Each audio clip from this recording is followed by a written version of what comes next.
Mata upu e lua, o le valoanga i le malaia o kaletaia. O te tu i le mea u te leo leo ai. O te tu fo ia u i le olo. O te vava ai fo i ina ia o i loa, pe se ase mea e fetalai mai ai o ia i a te au. Pe se afo i se mea u te tali e tu ai i la ufinaunga. Ua tali mai fo i eo va i a te au, ua whapea mai. Ia e tusi le whaalinga. Ia e tongi tongi papa. Ina ia momoe o ia, le na te faitauina. O wao le whaalinga ua tuuina mo naso, ua tuupoina. E tautala mai pe a o i le unga.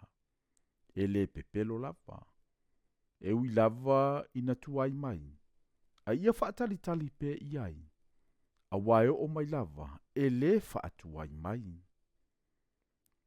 Whaauta, o le ua whaafewheteina e le tonu lona loto i to tonu ia te ia. A o le ua mio tonu, e ola ia i lona whaatuatua. A e moni lava, o le waina o le wha ole lea. O le tangata whaafewheteina, e le no fafoi o ia i lona whale. Na te whaatele ina lona manao pei o seoli.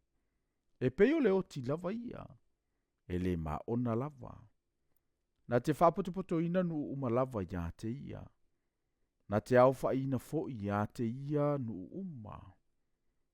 E le sauni e i lato uma le whata oto ia te ia. A toma le pese whata wemu fo ia te ia. Ma lato whape atu. O i tā lofa i le na te whaaputu mea e le ni ana mea. Se ia a whea. O i tā lofa fo ia te ia o le na te whaafaupu e ia te ia o lo ese.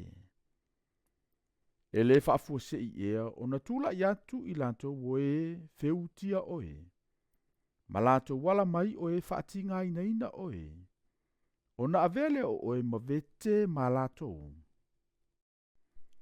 Sa e vetea nu e tele, o le mele vetea i oe nu uma o totoe. Ona o le toto o tangata, ma le sawai le nuu, ma le ai, ma i lato uma o e no foai. O i talofa i le na te maua i le ami o le angale o loa malo na ainga. Ina ia tuulo na o fanga i le mea mawalunga. Ina ia lavea ina o ia i le malaia. Wa e filifili se mea yo o ai le maa i lo lava ainga. I lo fa umatia o nu e tele. Wa e anga sala fo i ate o e lava. A wae alanga mai le maa ai le papui pui. O le fa alava fo i le la au e tali atu i ai. O i talofa i le na te faia se a ai le toto. Ma fatu mawina se a ai le amio le tonu. Fauta, e le mai a Yehova au ea, o na ia ngā lulu e tangata mā le afi. Ma ia la i loa nuu ia i latou lava i mea lea o ngā lava. A wae tumu le lalolangi le malamalama o le mamalu o Yehova. Whapeo na ufiti o le iliti tai le suasami. O i talofa, i le na te whaainu i le tasi tangata.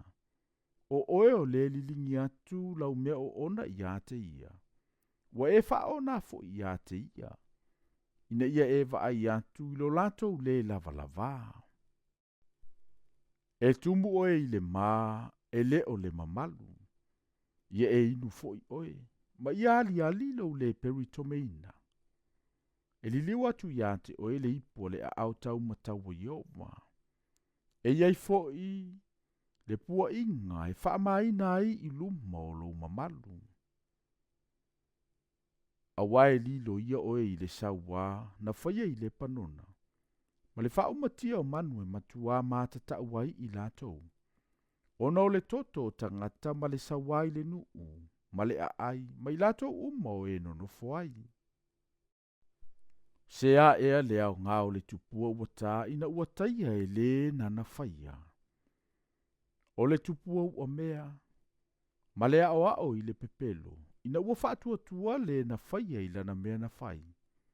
Ia whaia i e ia tupua e le maangangana. O i talofa, i le na te whai atu i le la au. Ala mai ia, ma le maa e le mangangana, tū lai mai ia. E ao mai ea le nā mea. Whauta ia te ia, ua ufitia i le auro ma le ario, ai le ai lava se manawa i totonu ia te ia.